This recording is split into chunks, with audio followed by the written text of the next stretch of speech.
Ebenezer Waaqayyo nu gargaareera.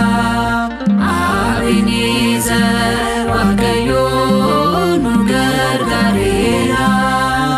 Kunoo badhaafamnee yeedaloo samiirra qabannee dhiyaannee galata isaarra. Ebenezer Waaqayyo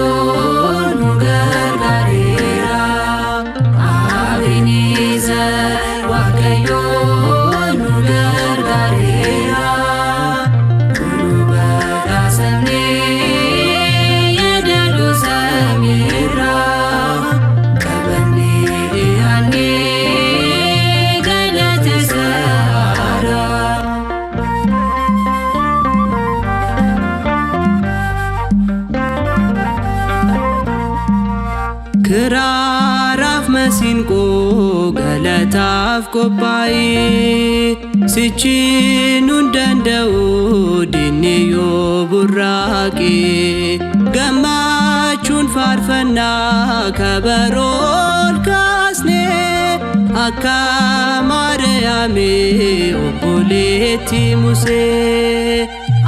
Ebenezer Waaqayyo nu gargaareera. Ebenezer Waaqayyo nu gargaareera.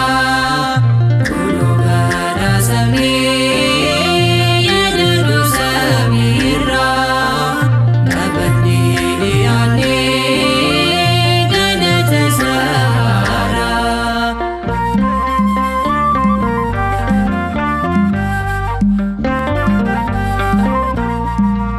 Maqaa jajachuun nuuf ta'ee soorata. Namni isatti hirkatee eebbarraa hirmaata. Egaa hin sodaannu maaltu nu yaaddeessa. Galataaf nu waame Waaqayyo ijoolleessa. Ebenezer Waaqayyo nu gargaareera. Ebenezer Waaqayyo nu gargaareera.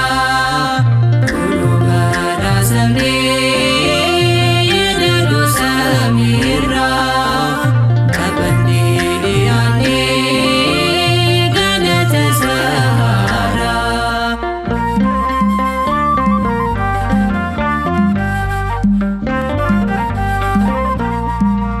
Maqaa kee faarsuudhaaf erga nuuf eeyyamtee osoo nun tuffatiin galataan nu goottee siin galateeffannaa Ebenezer jennee Gooftaa nu gargaartee maqaa kee kabajnee. Ebenezer Waaqayyo nu gargaareera. Ebenezer Waaqayyo nu gargaareera. Kunoo badhaafamnee yeedaloo samiirra qabannee dhiyaannee galata isaarra.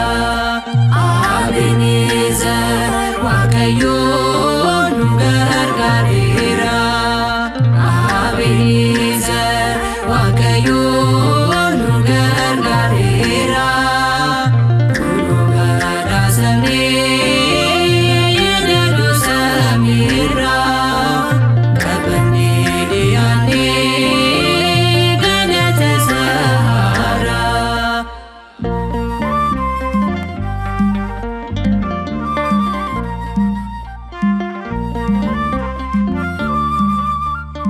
nu kakaasee kan nu